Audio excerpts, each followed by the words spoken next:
তাওতেই নামের হাজারো মাংসাশী দানব মানব জগৎকে ধ্বংস করতে চায়। তারা সবাই একসাথে আক্রমণ করে। এই রাক্ষসেরা কোথা থেকে এলো এবং মানুষ কি তাদের হাত থেকে বাঁচতে পারবে? তাহলে আজকে গল্প শুরু করা যাক। গল্পটি শুরু হয় প্রায় 1000 বছর আগে চীনে, যেখানে চারিদিকে জনশূন্য মরুভূমি, আকাশচুম্বী পাহাড় আর ভয়ঙ্কর নিস্তব্ধতা। এই বিপজ্জনক পথে কিছু মানুষ ঘোড়ায় চড়ে পালাচ্ছে তাদের জীবন বাঁচাতে, কারণ ভয়ঙ্কর মঙ্গোলীয় দস্যুরা তাদের পিছু ধাওয়া করেছে। উইলিয়াম এই পলাতক দলের নেতা। উইলিয়াম এবং তার সঙ্গীরা সর্বশক্তি দিয়ে ঘোড়া ছুটাচ্ছে, কিন্তু দস্যুরা তাদের পিছু ধাওয়া করা ছাড়তে রাজি নয়। উইলিয়াম বুঝতে পারে যে এইভাবে দৌড়াতে থাকলে তারা বাঁচতে পারবে না। তখন উইলিয়াম একটি কৌশল অবলম্বন করে। সে তার কয়েকটি ঘোড়া দড়ি কেটে তাদের ছেড়ে দেয়। ঘোড়াগুলো যেমাত্র অন্যদিকে দৌড় দিল, ডাকাতরা তাদের সাথে প্রতারিত হয়ে তাদের পিছু ধাওয়া করলো। এই সুযোগে উইলিয়াম ও তার সঙ্গীরা পালিয়ে গেল। রাত নেমে এলো। উইলিয়াম ও তার বাকি সঙ্গীরা একটি নির্জন জায়গায় শিবির স্থাপন করেছে। সবাই ভীষণ ক্লান্ত। তাদের কাছে পর্যাপ্ত খাবার বা জল কিছুই অবশিষ্ট ছিল না। এখানে আমরা জানতে পারি যে এই লোকগুলো একটি নির্দিষ্ট জিনিসের সন্ধানে এত দূরে চীনে এসেছে। ভারত। এটি একটি বিপজ্জনক বারুদ যা যে কোনো যুদ্ধে জয় এনে দিতে পারে। তারা বিশ্রাম নিচ্ছিল যখন হঠাৎ অন্ধকারের ভেতর থেকে একটি অদ্ভুত ভয়ঙ্কর জন্তু তাদের আক্রমণ করলো। এটি এতটাই দ্রুত ও হিংস্র ছিল যে চোখের পলকে পুরো দলটিকে ধ্বংস করে দিতে পারত। উইলিয়াম তৎক্ষণাৎ তার তলোয়ার বের করে পূর্ণ শক্তিতে অন্ধকারে আঘাত হানলো। দূতটির একটি হাত কেটে ফেললো এবং মাটিতে পড়ে গেল। যন্ত্রণায় চিৎকার করতে করতে রহস্যময় জন্তুটি অন্ধকারের মধ্যে পালিয়ে গেল। এরপর তারা দুজনে তাদের ঘোড়ায় চড়ে দূতটির কাটা হাতটি সাথে নিয়ে চলে যায়। পরের দিন সকালে পথে সেই একই মঙ্গোলীয় দস্যুরা আবারও তাদের সামনে এসে হাজির হয় এবং তাদের পিছু ধাওয়া করে। উইলিয়াম এবং তার বন্ধু প্রাণ বাঁচাতে পালাতে পালাতে এমন এক জায়গায় পৌঁছায় যা তাদের চোখ কপালে তুলে দেয়। তাদের সামনে দাঁড়িয়ে আছে পাথরের তৈরি এক বিশাল প্রাচীর, যার নাম মহাপ্রাচীর। সেই প্রাচীরটি খুব উঁচু এবং দীর্ঘ। হাজার হাজার চীনা সৈন্যরা প্রাচীরের উপরে পাহারায় দাঁড়িয়ে আছে এবং এখন তাদের তীরগুলো সোজা উইলিয়াম এবং তার বন্ধুর দিকে ছুটে আসছে। পরিস্থিতি এমন হয় যে তাদের পিছনে মঙ্গোলীয় লুটেরা এবং সামনে মহাপ্রাচীরে অবস্থিত চীনা সেনাবাহিনী। উইলিয়াম এবং তার বন্ধু টাওয়ার সিদ্ধান্ত নেয় যে জলদস্যুদের হাতে মরে যাওয়ার চেয়ে চীনা সেনাবাহিনীর কাছে আত্মসমর্পণ করার শ্রেয়। তারা দুজনে তাদের অস্ত্র ফেলে দেয় এবং চীনা সৈন্যরা তাদেরকে বন্দী করে প্রাচীরের ভিতরে নিয়ে যায়। এরপর তাদের চীনা সেনাবাহিনী ঊর্ধ্বতন কর্মকর্তা জেনারেল শাহ এবং কমান্ডার লিনোর সামনে নিয়ে যাওয়া হয়। চীনা সৈন্যরা উইলিয়ামের ব্যাগ তল্লাশি করে। তারপর ভেতর থেকে তারা একটি দানবের কাটা হাত খুঁজে পায়। এই ঘটনায় উপস্থিত সবাই অবাক হয়ে যায়। কমান্ডার লিন রেগে গিয়ে উইলিয়ামকে জিজ্ঞাসা করেন, এই জিনিসটা তুমি কোথায় পেলে? উইলিয়াম ব্যাখ্যা করে কিভাবে সে দূতটির হাত কেটেছিল, কিন্তু উপস্থিত কেউই তাকে বিশ্বাস করে না। সৈন্যরা তাকে নিয়ে হাসাহাসি ও ঠাট্টা করে, কিন্তু সেখানে ওয়াং নামের একজন বয়স্ক এবং অভিজ্ঞ লোক ছিল।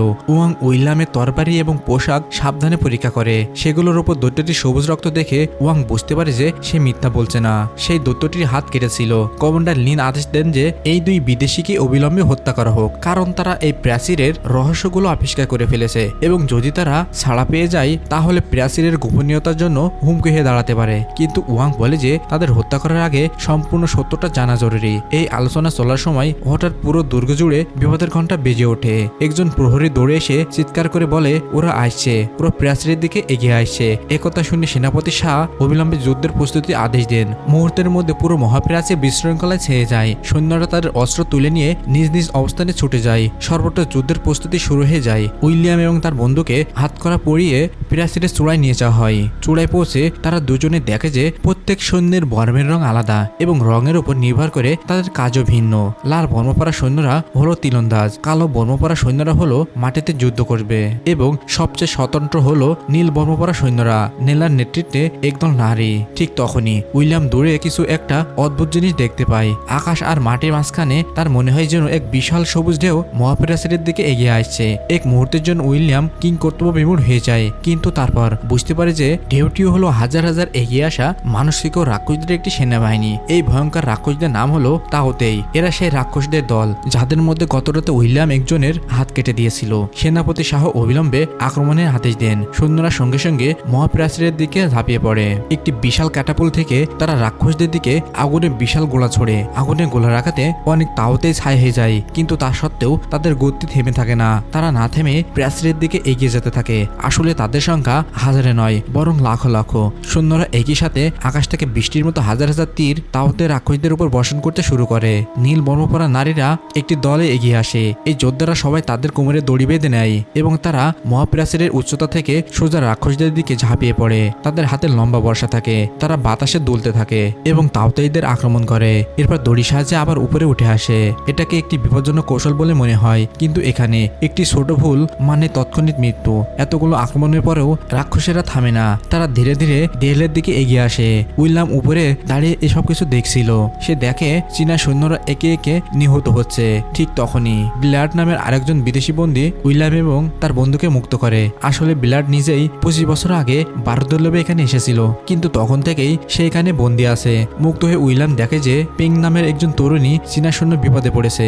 একটি বিশাল দানব তাহার দিকে এগিয়ে আসছে। উইলিয়াম এক মুহূর্ত দেরি না করে সে সঙ্গে সঙ্গে একটি বিশাল বর্ষা তুলে নেয় এবং তার সমস্ত শক্তি দিয়ে রাক্ষসটির দিকে ছুটে দেয়। তারপর সে বর্ষাটি সোজা রাক্ষসটির মুখে বাঁধিয়ে দেয়। তার বন্ধুও পিছিয়ে থাকে না। একসাথে তারা দুজন একটি ভয়ঙ্কর দানবকে ধ্বংস করে, যাকে তারা বন্দী ভেবেছিল সেই এখন তাদের সেনাবাহিনীর একজন সৈন্যকে বাঁচিয়ে দিল। হঠাৎ একটি রাক্ষস একটি অদ্ভুত শব্দ করে এবং তা শুনে অন্যান্য সমস্ত রাক্ষস এমনভাবে পিছু হটে যায় যেন যুদ্ধ শেষ হয়ে গেছে।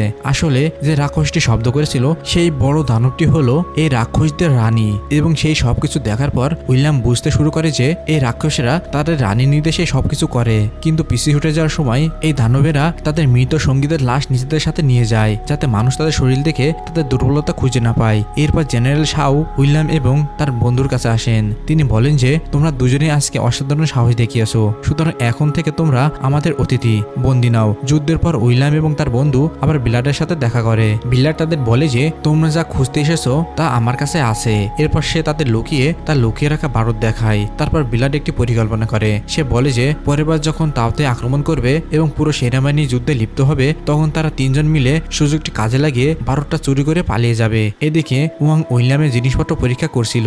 তারপর সে একটি অদ্ভুত পাথর দেখতে পায়। আসলে ওই পাথরটি ছিল একটি চুম্বক। ওয়াং বুঝতে পারে যে প্রথম রাতে যখন উইলিয়াম তাওতে হাত কেড়ে ফেলেছিল তখন চুম্বকটি উইলিয়ামের কাছেই ছিল। সম্ভবত এই চুম্বকটি রাক্ষসটিকে দুর্বল করে দিয়েছিল। এরপর ওয়াং উইলিয়ামকে এই তাওতে রাক্ষসদের আসল গল্পটা বলে। ওয়াং ব্যাখ্যা করে যে প্রায় 2000 বছর আগে এই পাহাড়ের উপরে আকাশ থেকে একটি উল্কাপিণ্ড পড়েছিল এবং সেই উল্কাপিণ্ড থেকে এই বিপজ্জনক তাওতে রাক্ষসদের জন্ম হয়েছিল।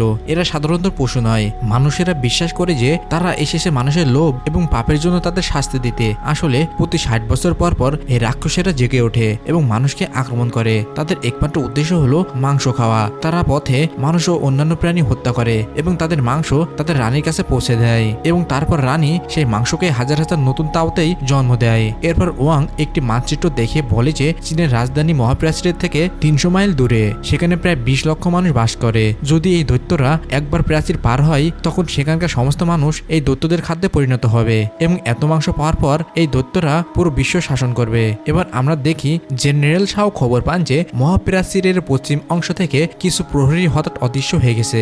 জেনারেল শাও এবং কমান্ডার লিন অবিলম্বে কিছু সৈন্য নিয়ে তদন্ত করতে যান, কিন্তু সেখানে পৌঁছে তারা একটি ভয়ঙ্কর দৃশ্য দেখতে পায়। প্রহরীরা সেখানে মৃত অবস্থায় পড়ে আছে, কিন্তু আশ্চর্যের বিষয় হলো রাক্ষসেরা তাদেরকে খায়নি। এটা খুবই অদ্ভুত, কারণ এই সকল রাক্ষসেরা তাদের কোনো শিকারকে এভাবে পরিত্যাগ করে না। এখন জেনারেল সাহেব বুঝতে পারেন যে এটা কোনো সাধারণ আক্রমণ নয়, বরং একটি ফাঁদ। রাক্ষসেরা ইচ্ছাকৃতভাবে সৈন্যদের এখানে প্রলিপ্ত করে এনেছে এবং পর মুহূর্তে ঘন কুয়াশার মধ্যে লুকিয়ে থাকা একটি রাক্ষস হঠাৎ করে পেছন থেকে আক্রমণ করে। কমান্ডার লিন বিপদে পড়েন, কিন্তু জেনারেল শাহ নিজে তাকে বাঁচাতে এগিয়ে আসেন। এই আক্রমণে জেনারেল শাহ গুরুতর আহত হন। সৈন্যরা তাকে উদ্ধার করে ফিরিয়ে নিয়ে আসে, কিন্তু ততক্ষণে অনেক দেরি হয়ে গেছে। মৃত্যুর আগে জেনারেল শাহ তার শেষ আদেশ দেন। এখন এই পুরো সেনাবাহিনীর নতুন জেনারেল হলেন কমান্ডার লিন। এই বলে সেনাপতি শাহ পরলোক গমন করেন। এরপর পুরো প্রাচীর জুড়ে শোক নেমে আসে। তাদের সাহসী সেনাপতিকে শ্রদ্ধা জানাতে হাজার হাজার প্রদীপ আকাশে উড়িয়ে দেওয়া হয়। এদিকে রাজধানী থেকে একটি বিশেষ দূত মহাপ্রাচীরে এসে পৌঁছায়। তিনি প্রাচীন গ্রন্থ পরীক্ষা করে প্রকাশ করেন যে যদি তাওতেদের চুম্বকের কাছে আনা হয় তবে তারা কিছু সময়ের জন্য দুর্বল ও শান্ত থাকে। একথা শুনে উইলিয়াম বলেন যে যদি এটি সত্যি হয় তবে আমাদের তা প্রমাণ করতে হবে এবং তা করার জন্য তাদের একটি জীবন্ত তাওতেই ধরতে হবে। এরপর ওয়াং একটি পরিকল্পনা তৈরি করেন। তিনি শীষ দেওয়া লোহার হারপন তৈরির আদেশ দেন, যার ডগায় গভীর ঘুম পালানোর একটি মিশ্রণের প্রলেপ দেওয়া থাকে। পরিকল্পনাটি হলো যখন রাক্ষসেরা প্রাচীরের কাছে আসবে, আসার সাথে সাথেই তারা এই হারপনগুলোর ফাঁদে আটকা পড়বে এবং তাদেরকে উপরে টেনে তোলা হবে। এখন আমরা দেখতে পারি যে চারিদিকে ঘন কুয়াশা নেমে এসেছে এবং সেই কুয়াশার পেছন থেকে হাজার হাজার রাক্ষস প্রাচীরের দিকে এগিয়ে আসতে শুরু করেছে। কুয়াশা এতটাই ঘন ছিল যে সৈন্যরা পরিষ্কারভাবে কিছুই দেখতে পাচ্ছিল না। তারা এলোমেলোভাবে তীর এবং বর্ষা ছুটতে শুরু করে, কিন্তু এই রাক্ষসেরা এগিয়ে আসতেই থাকে। সেনাপতি লিন অবিলম্বে হারপুন ছোড়ার আদেশ দেন। ঘুমের ওষুধ মাখানো লোহার হুকগুলো প্যাচের থেকে নিচে ফেলে দেওয়া হয়। অনেক তাওতেই সেগুলোতে জড়িয়ে পড়ে, কিন্তু সেগুলো এতটাই শক্তিশালী ছিল যে বেশিরভাগই শিকল ছিঁড়ে মুক্ত হয়ে পালিয়ে যায়। তারপর ঘুমের ওষুধের প্রভাবে একটি তাওতেই দুর্বল হয়ে শিকলে আটকা পড়ে, কিন্তু কিন্তু সমস্যাটি হলো রাক্ষসটি মাঝখানে আটকা পড়েছে।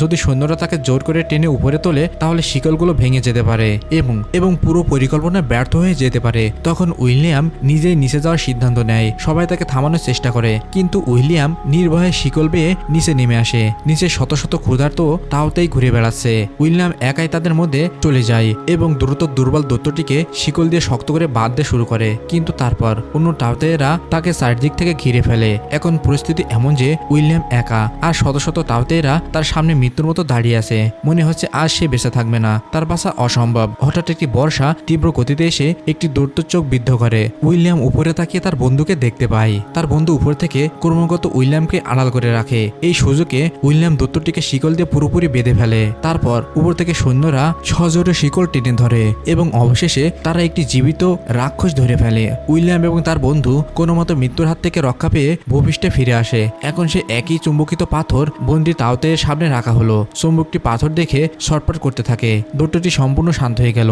অর্থাৎ ওয়াং ঠিকই বলেছিল, চুম্বকিত পাথরটি কিছুক্ষণের জন্য তাওতেইকে দুর্বল করে দেয়। যখন সবাই বন্দি দৈত্যটি নিয়ে তদন্ত করছিল তখন তারা হঠাৎ ভূগর্ভ থেকে অদ্ভুত শব্দ শুনতে পেল। জেনারেল লিন যখন মাটির নিচে সুড়ঙ্গটি তদন্ত করতে পৌঁছালেন তখন সেই দৃশ্য থেকে তার পায়ের তলার মাটি কেঁপে উঠল। তিনি বুঝতে পারলেন যে তাওতেই এতদিন ধরে শুধুমাত্র মনোযোগ অন্যদিকে সরানোর জন্য মহাপ্রাচীরের আক্রমণ করে আসছিল। আসলে তাদের পরিকল্পনা ছিল মাটির নিচে সুড়ঙ্গ তৈরি করা। দৈত্যরা চুপিসারে মহাপ্রাচীরের নিচে একটি সুড়ঙ্গ তৈরি করেছে এবং সেই সুড়ঙ্গের মাধ্যমে হাজার হাজার তাওতেই ইতিমধ্যে প্রাচীর পার হয়ে রাজধানীর দিকে রওনা দিয়েছিল। এখন 20 লক্ষ মানুষের জীবন বিপন্ন, গোটা বিশ্ব বিপদে। আর এই সবচেয়ে সংকটময় মুহূর্তে বেলার্ড এবং তার বন্ধু ভারত চুরি করে পালানোর চেষ্টা করে। উইলিয়াম তাদের থামিয়ে বলে, এখন লড়াই করার সময়, পালানোর সময় নয়। কিন্তু বেলার্ড তার কথা শোনার পাত্র নয়। সে পিছন থেকে উইলিয়ামকে আক্রমণ করে, তাকে অজ্ঞান করে ফেলে এবং তার বন্ধুকে সাথে নিয়ে পালিয়ে যায়। উইলিয়ামের জ্ঞান ফিরলে জেনারেল লিন বিশ্বাস করেন যে উইলিয়াম চোরদের সহযোগী। তিনি রাগে তাকে গ্রেপ্তারের আদেশ দেন। কিন্তু তখনই সেই তরুণ চীনা সৈনিক পেং, যার জীবন উইলিয়াম বাঁচিয়েছিল, এগিয়ে আসে। পেং জেনারেল লিনকে বলে যে উইলিয়াম চোর নয়, সে তাদের থামাতে চেয়েছিল, সে তাদের সাহায্য করতে চেয়েছিল। পেং এর কথা শুনে লিনের রাগ কিছুটা কমে আসে, কিন্তু এখন তার ভাবার আর সময় নেই। যদি তারা ঘোড়ায় চড়ে রাজধানীতে যেত তবে অনেক দেরি হয়ে যেত। তাই জেনারেল লিন একটি বিপজ্জনক সিদ্ধান্ত নেন। জেনারেল লিন গরম বাতাসে বেলুন ব্যবহার করে সরাসরি আকাশপথে রাজধানীতে পৌঁছানোর পরিকল্পনা করেন। কিন্তু এই বেলুনগুলো মোটেও নিরাপদ নয়। বাতাস খুব প্রবল এবং পাথরটিও খুব বিপজ্জনক। অনেক বেলুনে আগুন ধরে যায় এবং আকাশে ফেটে যায় এবং অনেক সৈন্য নিচে পড়ে মারা যায়। কিন্তু জেনারেল লিন অবিচল থাকেন। তিনি তার সিদ্ধান্তে অটুট। তিনি অবশিষ্ট যোদ্ধাদের নিয়ে রাজধানীর দিকে উড়ে যান। এদিকে উইলিয়াম বন্দিদশা থেকে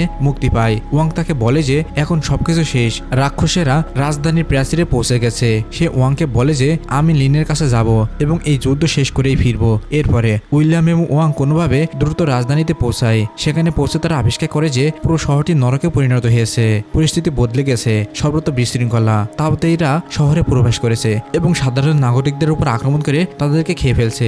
জেনারেল লিন তার দলবল সহ একটি উঁচু মিনারে আটকা পড়েছেন। তাওতেই রাক্ষসেরা তাদের চারিদিক থেকে ঘিরে ফেলেছে। মনে হচ্ছে লিন এবং তার সৈন্যরা পালাতে পারবে না। কিন্তু ঠিক তখনই উইলিয়াম উপর থেকে এসে পৌঁছায়। সে রাক্ষসদের দিকে একটি বারুদ তৈরি করে একটি বিস্ফোরক অস্ত্র ছুঁড়ে মারে, যা একটি শক্তিশালী বিস্ফোরণের মাধ্যমে লিনকে বাঁচিয়ে দেয়। এরপরে উইলিয়াম, লিন এবং ওয়াং কোনো মতে একটি পুরনো প্রাসাদের উঁচু মিনারের আশ্রয় নেয়। এখন তাদের পালানোর একটি উপায় আছে, তাওতেইকে জীবিত ধরা। ওয়াং বলে যে যদি তারা রানীকে হত্যা করতে চায় তবে তাদের একটি তাওতেইকে ব্যবহার করতে হবে, কারণ তাওতেইদের পুরো সেনাবাহিনী তাদের রানীর সাথে বাধা। যদি রানী মারা যায় তবে অন্য সব রাক্ষসরাও হয়তো ধ্বংস হয়ে যাবে। এখন চূড়ান্ত পরিকল্পনা করা হয়েছে। তারপর ধরা পড়া একটি রাক্ষসের শরীরে বিস্ফোরক বেঁধে দেবে এবং তারপর তাকে ছেড়ে দেবে। যেই মাত্র দানবটির মাংস নিয়ে তার রানীর কাছে পৌঁছাবে, রানী তা খেতে শুরু করবে। ঠিক সেই মুহূর্তে একটি বিস্ফোরণে সে নিহত হবে। এরপর উইলিয়াম, লিন এবং ওয়াং এবং বাকি সৈন্যরা বন্দি তাওতেইকে নিয়ে একটি সুড়ঙ্গ দিয়ে সামনে এগোতে শুরু করে। কিন্তু রাক্ষসরা তাদের কৌশল বুঝতে পারে। কিছুক্ষণের মধ্যেই হাজার হাজার দানব সুড়ঙ্গে প্রবেশ করে এবং পালানোর কোনো উপায় থাকে না। তখন সৈনিক পিং একটি গুরুত্বপূর্ণ সিদ্ধান্ত নেয়। সে তার শরীরে বাঁধা বিস্ফোরকগুলো আগুন ধরিয়ে দেয় এবং দানবগুলোর সামনে দাঁড়িয়ে পড়ে। পর মুহূর্তে একটি ভয়ঙ্কর বিস্ফোরণ ঘটে। লিন এবং ওয়াংকে বাঁচাতে সে তার জীবন উৎসর্গ করে। এরপর আমরা দেখি উইলিয়াম, লিন এবং ওয়াং একটি প্রাসাদের সর্বোচ্চ চূড়ায় পৌঁছায়। নিচের রাস্তায় রাক্ষসদের রানী উপস্থিত। তাকে ঘিরে রয়েছে হাজার হাজার দানব। তারা বিস্ফোরকের সাথে বাধা বন্দি তাওকেইকে মুক্ত করে মাংস হাতে নিয়ে রাক্ষসটা সোজা তার রানীর দিকে ছুটে যায়। উইলিয়াম উপর থেকে লক্ষ্য স্থির করে রানীর দিকে একটি তীর ছোড়ে, কিন্তু রানীর দেহরক্ষীরা খুব চালাক। তারা সঙ্গে সঙ্গে নিজেদের শরীর দিয়ে তীরটি আটকে দেয়, তাদের পরিকল্পনা ব্যর্থ করে দেয় এবং আরো খারাপ খারাপ ব্যাপার হলো রানী তাদের দেখে ফেলেন। রানী এক ভয়ঙ্কর চিৎকার করে ওঠে এবং তার আওয়াজ শুনে হাজার হাজার রাক্ষস মিনারে উঠতে শুরু করে। পরিস্থিতি এখন পুরোপুরি ভয়াবহ হয়ে উঠেছে। ওয়াং বুঝতে পারে পালানোর একটাই পথ আছে। সে উইলিয়াম আর লিনকে বাঁচানোর জন্য দরজার কাছে এসে দাঁড়ায়। ওয়াং উইলিয়ামের দিকে চুম্বক পাথরটি ছুঁড়ে মারে এবং তাকে গিয়ে রানীকে হত্যা করতে বলে। এরপর রাক্ষসেরা ওয়াংকে আক্রমণ করে এবং তাকে হত্যা করে। শুধু উইলিয়াম আর লিন বেঁচে থাকে। রাক্ষসেরা তাদের ঘিরে ফেলেছে এবং তাদের কাছে শেষ একটিমাত্র বিস্ফোরক বাকি আছে। উইলিয়াম লিনকে জিজ্ঞাসা করে, তুমি কি আমাকে বিশ্বাস করো? লিন নির্ভয়ে উত্তর দেয়, হ্যাঁ। তারপর তারা দুজন একটি দড়ির সাহায্যে মিনারের জানালাতে ঝুলতে থাকে এবং বাতাসে ঝুলতে ঝুলতে রানীর কাছে পৌঁছানোর চেষ্টা করে। উইলিয়াম একটি চুম্বকিত পাথর ছুঁড়ে মারে রানীর দেহরক্ষীদের দিকে। চুম্বকের প্রভাবে দেহরক্ষীরা দুর্বল হয়ে পড়ে এবং তারা বুঝতে পারে না যে তাদের বিপদ ঘনিয়ে এসেছে। এই সামান্য সুযোগ সদ্ব্যবহার করে লিন তার হাতের বর্ষাটি পুরো শক্তিতে ছুঁড়ে মারে। বর্ষাটির ডগায় আসলে একটি বিস্ফোরক লাগানো ছিল। বর্ষাটি রানীর খেতে যাওয়া মাংসের স্তূপে আঘাত করে এবং পর মুহূর্তে একটি প্রচন্ড বিস্ফোরণ ঘটে। পুরো এলাকা আগুন আর ধোঁয়ায় ভরে যায় এবং তাও তো এর রানী নিহত হয়। রানীর মৃত্যুকালে এক অলৌকিক দৃশ্য দেখা যায়। তার সাথে সংযুক্ত অন্য সকল রাক্ষসরা হঠাৎ থেমে যায় এবং মুহূর্তের মধ্যে অসহায়ভাবে মাটিতে লুটিয়ে পড়ে, যেন তাদের সমস্ত শক্তি নিঃশেষ হয়ে গেছে। পুরো রাজধানী ভয় আর হট্টগোল হঠাৎ শান্ত হয়ে যায়। পুরো বিশ্ব একটি মহা ধ্বংস থেকে রক্ষা পায়। যুদ্ধ শেষ হওয়ার পর উইলিয়াম মহাপিরাস্তিরে ফিরে আসে। সেখানে চীনের সম্রাটটাকে পুরস্কৃত করতে চান। সম্রাটটাকে জিজ্ঞাসা করেন, তুমি কি সোনা চাও নাকি কালো বারুদ? উইলিয়াম এক মুহূর্ত ভাবে। তারপর সে দেখে তার বন্ধু একটি খাঁচায় বন্দী। আসলে বিলাট পোল্যান্ডরত সৈন্যদের হাতে ধরা পড়েছিল এবং বিলাট মরুভূমিতে নিহত হয়েছিল। উইলিয়াম হেসে বলে, আমি শুধু আমার বন্ধুর মুক্তি চাই। একথা শুনে সম্রাট মুক্তি দেওয়ার আদেশ দেন। এরপর উইলিয়াম তার ঘোড়াকে সামনে এগিয়ে দেয় এবং আবারও এক অজানা যাত্রা বেরিয়ে পড়ে। আর এভাবেই শুরু হয় দ্য গ্রেট ওয়াল চরিত্রটির গল্প। তো বন্ধুরা, ভিডিওটি ভালো লাগলে অবশ্যই ভিডিওতে লাইক দিয়ে দিবে আর চ্যানেলে নতুন হয়ে থাকলে অবশ্যই সাবস্ক্রাইব করে দিবে। এমন ভিডিও পেতে চাইলে অবশ্যই তোমাদের সাবস্ক্রাইব করে রাখবে। তো সবাই ভালো থাকবে, সুস্থ থাকবে। Bye bye, tata.